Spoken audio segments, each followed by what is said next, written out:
हम भारत के वीर सिपाही आगे बढ़ते जाएंगे।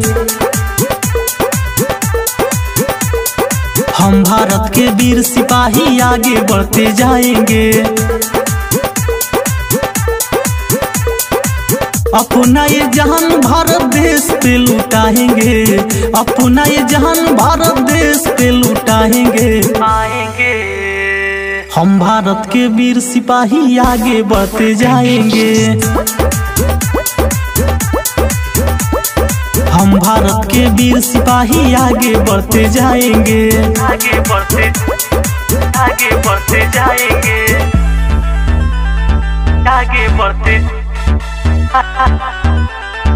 आगे बढ़ते जाएंगे।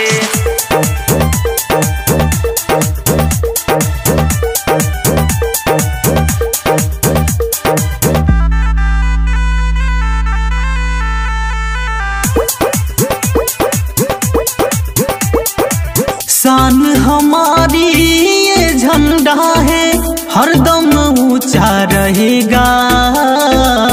खून की कतरा कतरा बहेगा, फिर भी कदम ना रुकेगा। फिर भी कदम ना रुकेगा।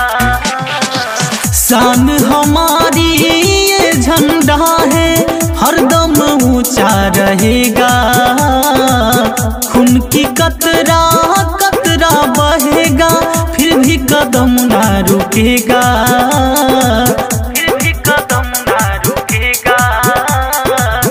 पाकिस्तानी को मार के भगाएंगे। हम भारत के वीर सिपाही आगे बढ़ते जाएंगे। अपना ये जहान भारत देश पे लुटाएंगे। अपना ये जहान भारत देश पे लुटाएंगे। हम भारत के वीर सिपाही आगे बढ़ते जाएंगे। हम भारत के वीर सिपाही आगे बढ़ते जाएंगे। आगे बढ़ते जाएंगे।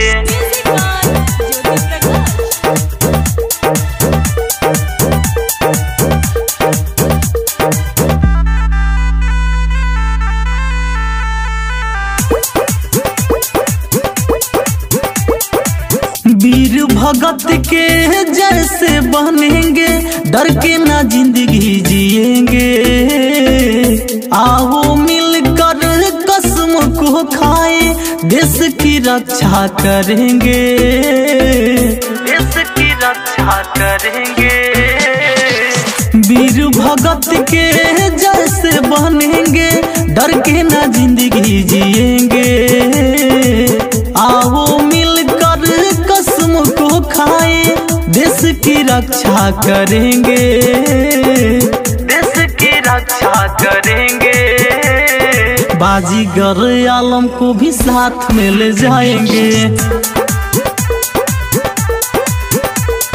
हम भारत के वीर सिपाही आगे बढ़ते जाएंगे। अपना ये जान भारत देश पे लुटाएंगे। अपना ये जान भारत देश पे लुटाएंगे। आएंगे हम भारत के वीर सिपाही आगे बढ़ते जाएंगे।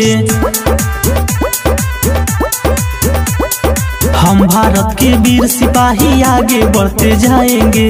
आगे बढ़ते जाएंगे।